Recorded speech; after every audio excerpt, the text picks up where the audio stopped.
when I wrote that, like I said, mostly out of catharsis. So when I'm writing, I'm sitting there, I'm angry, and when I read back through it, I'm like, it was just so dark and hateful, and like everything about it was like, this is just no one's gonna want to read this. It's just a miserable story. So I set it aside for about a year, and I started thinking about some of that story. I went back to it, looked at it. I'm like, like I look back at most of this and I laugh about it. Like, if anything, like I could easily turn this into humor. Every little bit of it is funny if you just write it the right way. We'll talk about this and much more today. Welcome to a Writer's Day podcast.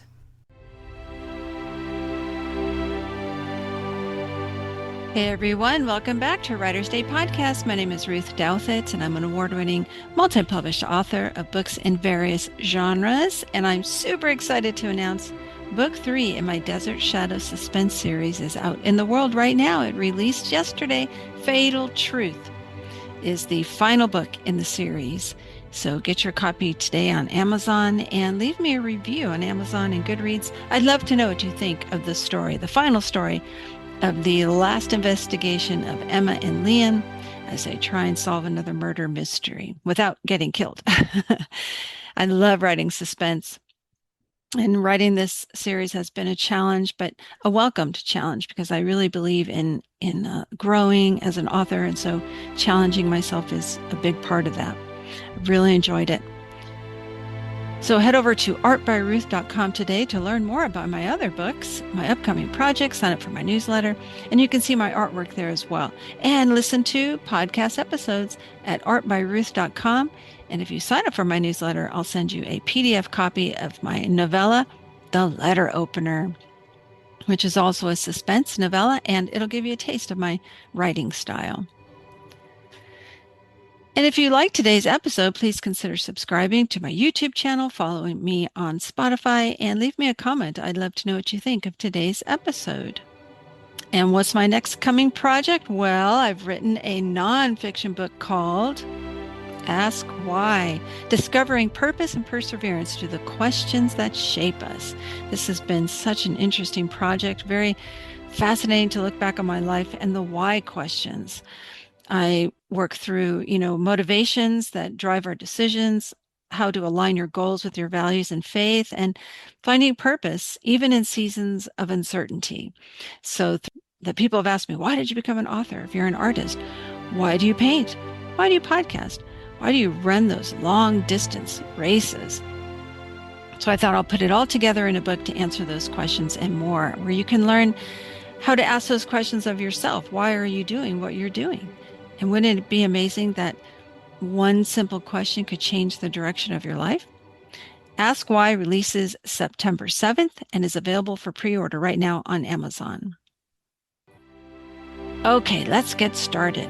My guest today is Jared Maxwell. He's a former U.S. Army paratrooper, combat veteran, and former law enforcement officer turned novelist. That's right, he writes now. And he draws on real-world experiences from the combat zones and law enforcement and years studying human behavior. And he's here today to talk about his book, Code of Vengeance. So you know the drill. Grab your favorite beverage, a comfortable chair, kick back and relax as we listen to Jared Maxwell talk about his book.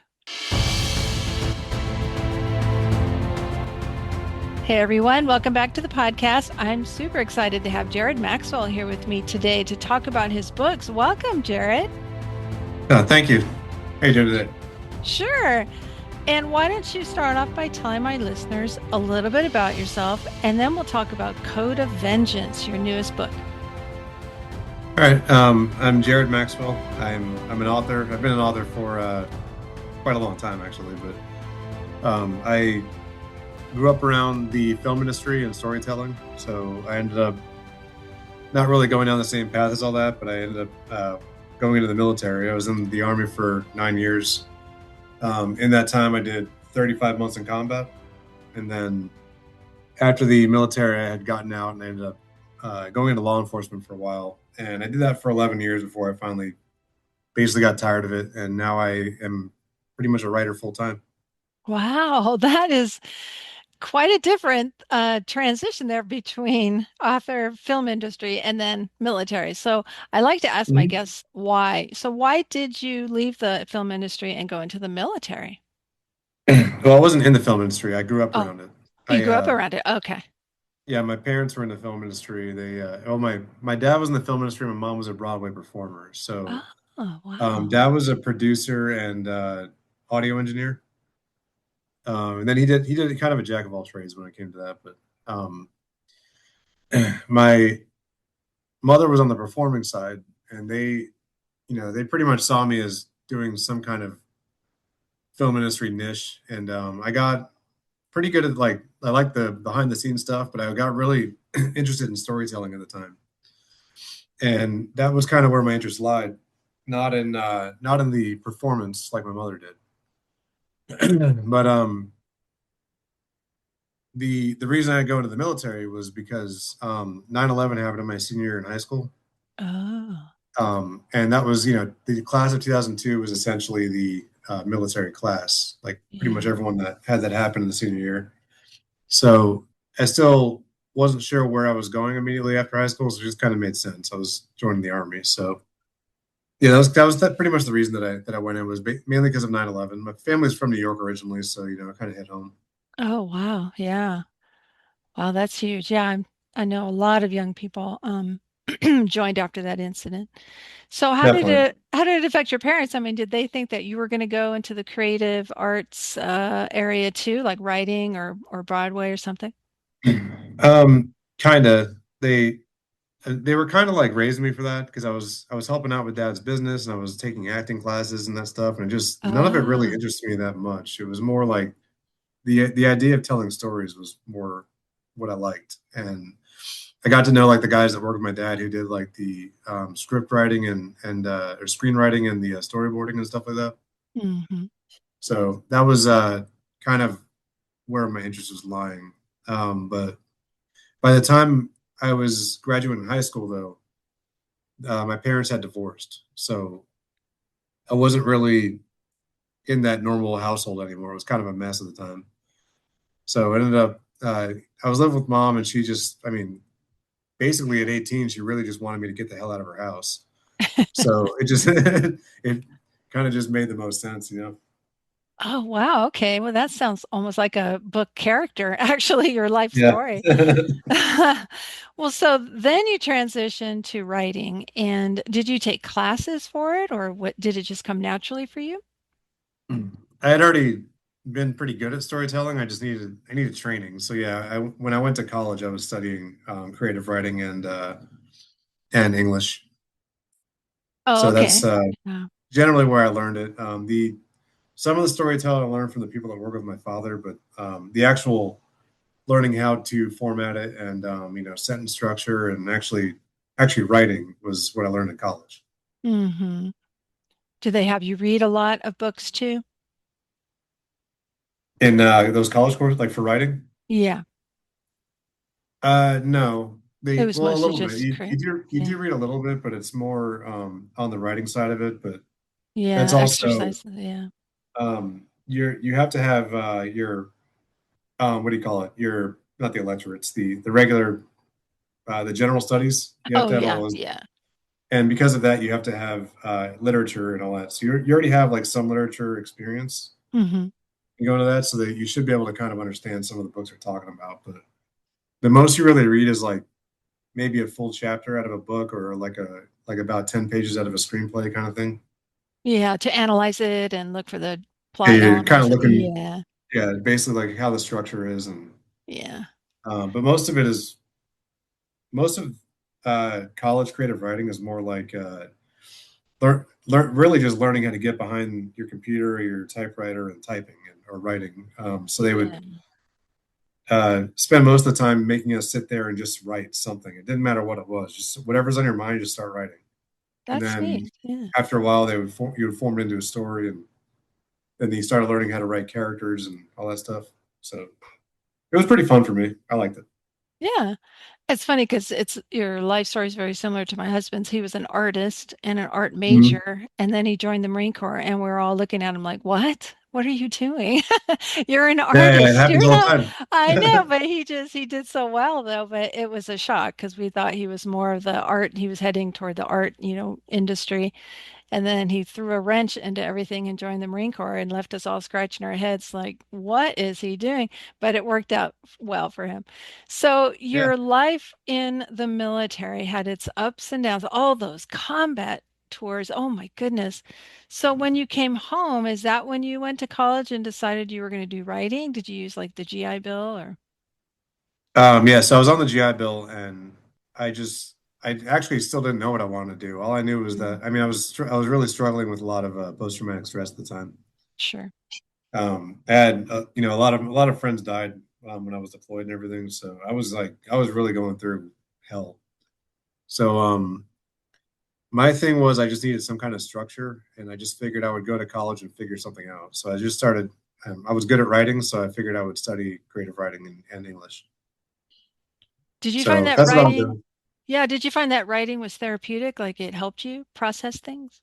Yeah. So that was initially when I started writing. When I actually started writing full stories, I was writing a memoir, and it was all out of catharsis. Mhm. Everything about it was just getting my feelings on paper, and that was published. That was actually published while I was still in college. That Wow. book, but that's kind of what started it. Was I just like writing really helped me, and now even now when I'm having a bad day, if I sit down and start writing, it makes me feel better. Yeah. So yeah, it really is like a form of therapy. I think so too. I think tapping into the creative arts. I talk about that a lot on my podcast because I have a degree in mental health and wellness and Right. deal with a lot of people and grief. And so I always remind them, tap into the creative arts, whether it's music or writing or painting, even drama, Hmm. even theater, tapping into that part of the brain can help you cope with the PTSD or any of the trauma that you've experienced. And so, yeah, I think that's wonderful that you're doing that.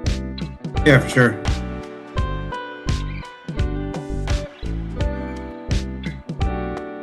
Now, let's talk about your book, Code of Vengeance. And how were you able to take your life experience in the Army and law enforcement to start writing in this genre, which I assume is like military suspense or?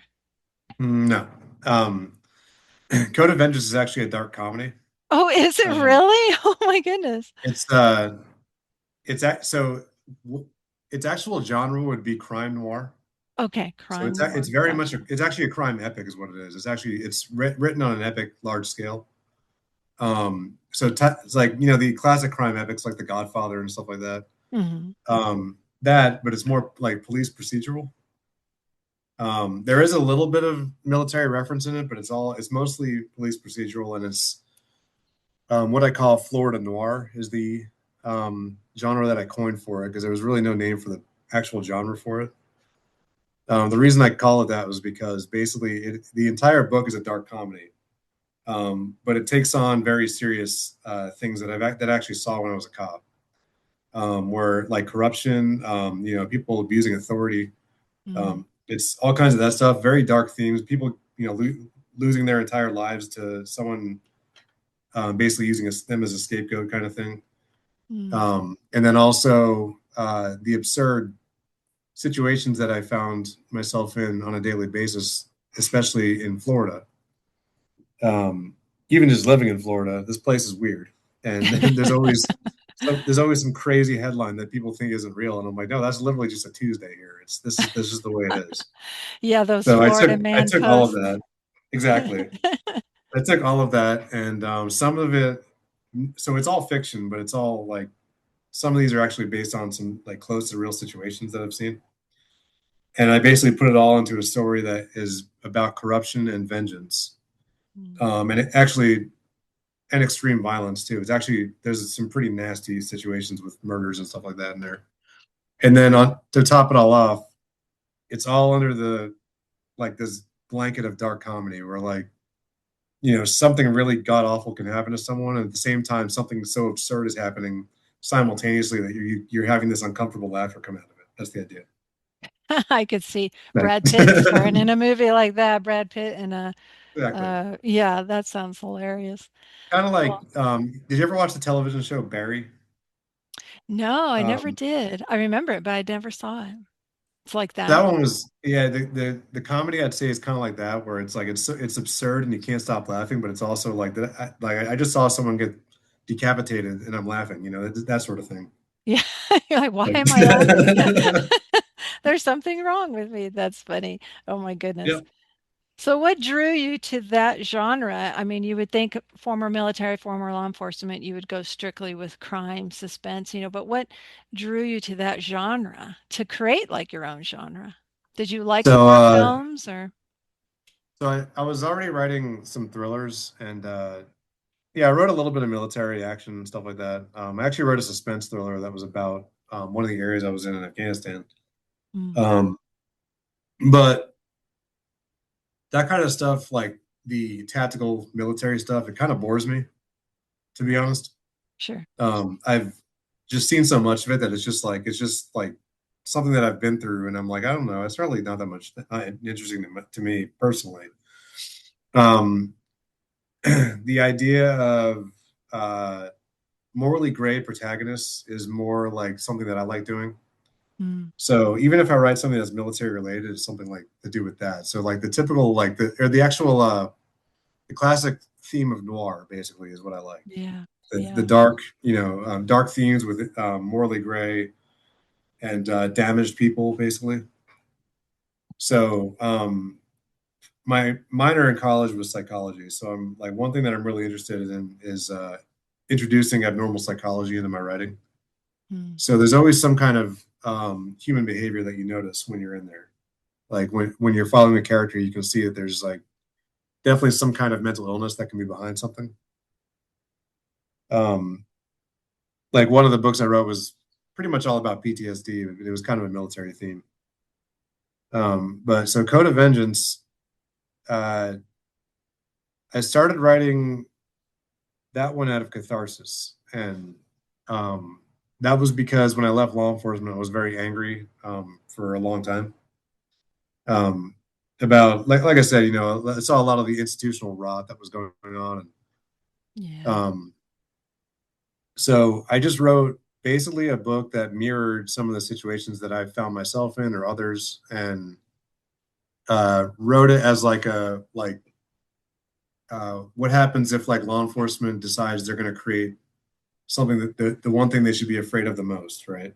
Hmm. And then like no one is a good guy. It just turns into like a total mess where you have this guy now coming back for revenge against something they did, and um, so when I first wrote it, it was just a skeleton of a novel. It was only like 50,000 words. It was maybe not even 200 pages. It was nothing.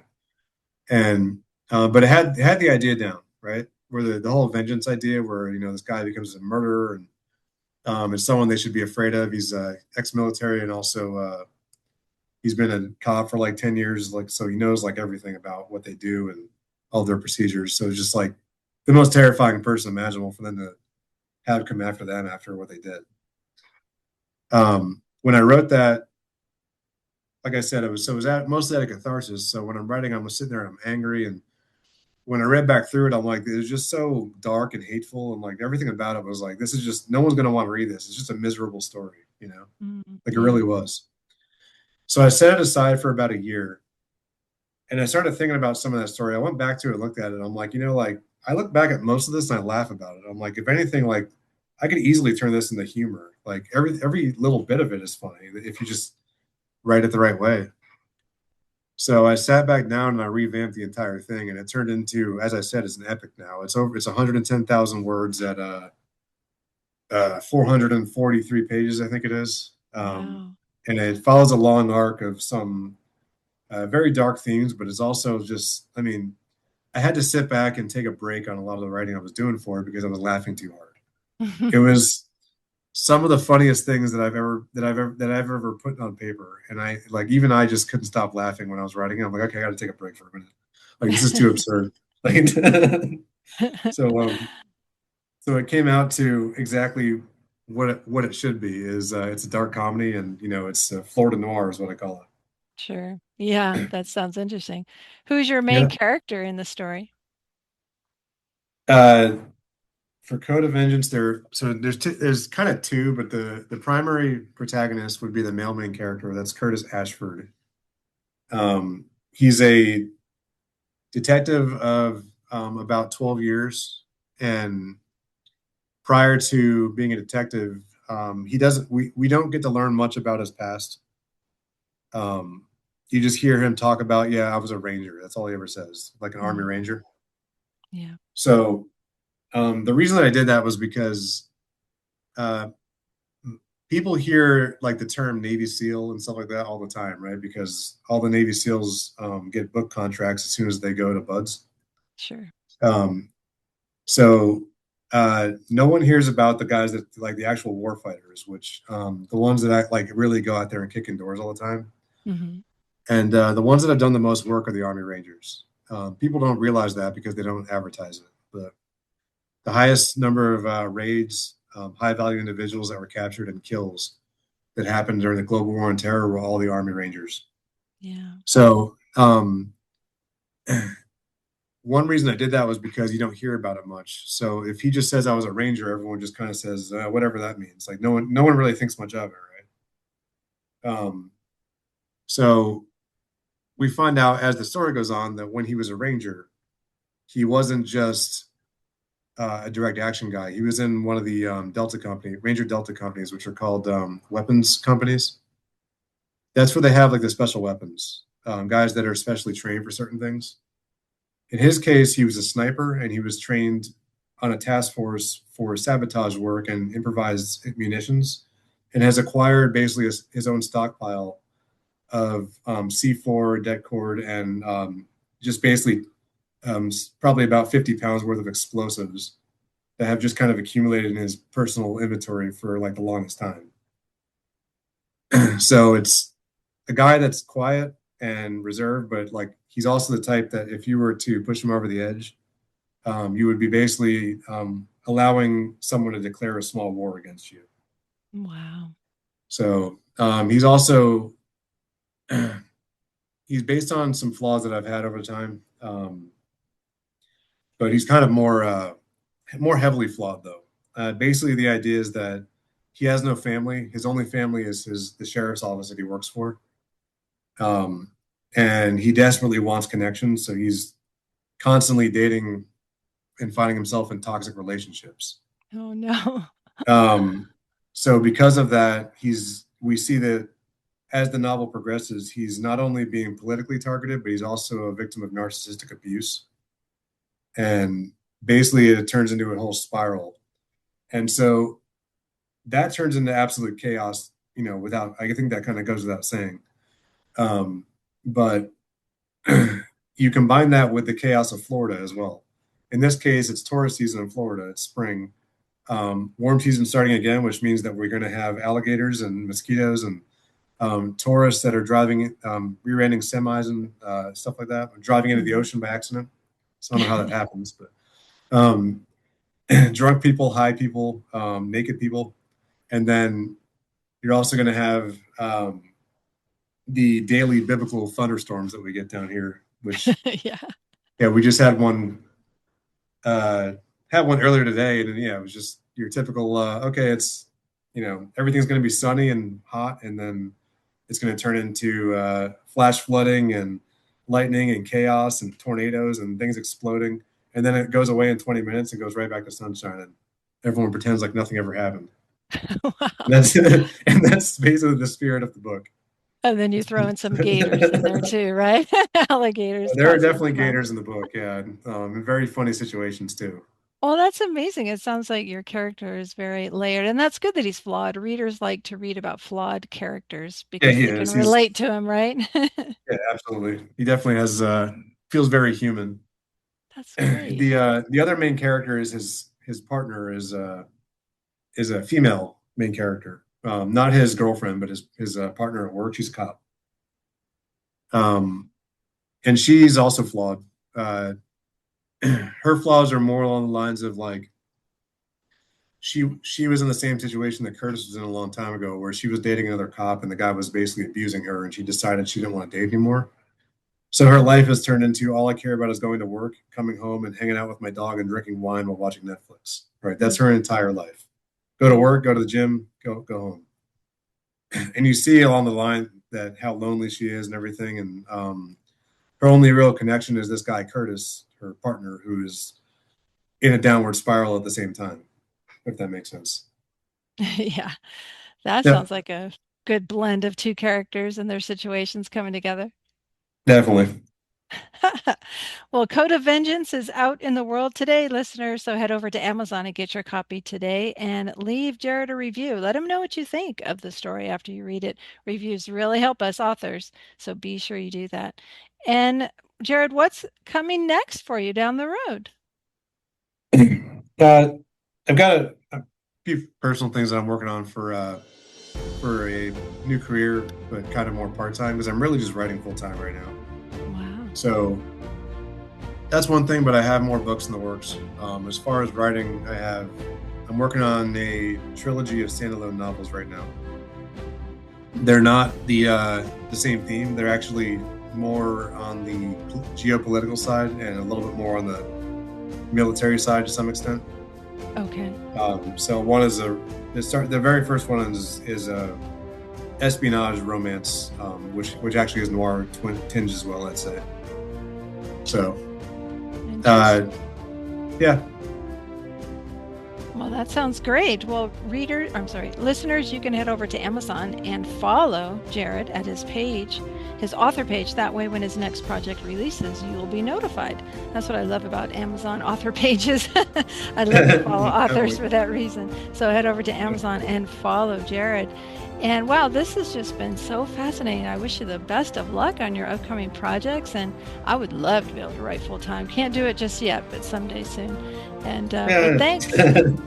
Yeah, someday soon. That's the prayer. Yes, someday. Absolutely. But thank you for serving our country. I greatly appreciate your service. And thanks for joining me today. I appreciate this. Yeah, I appreciate it. Take care now. Wasn't that interesting to listen to Jared Maxwell talk about his life and how he went from the military combat veteran to law enforcement to novelist? Understanding how writing helped him with his PTSD, it was very cathartic for him. So I hope that you've been encouraged by Jared's story of how he switched careers and now has settled into novelist. That's amazing. It encouraged me and inspired me to keep going on my writing journey. So you keep going too, because like I always say, someone out there needs to read your story, and you could be helping someone who's dealing with trauma, PTSD and other issues too, by putting hope or humor in your story too, just like Jared did. So keep going forward on your writing journey. And most importantly, I thank you for listening today. Until next time, God bless.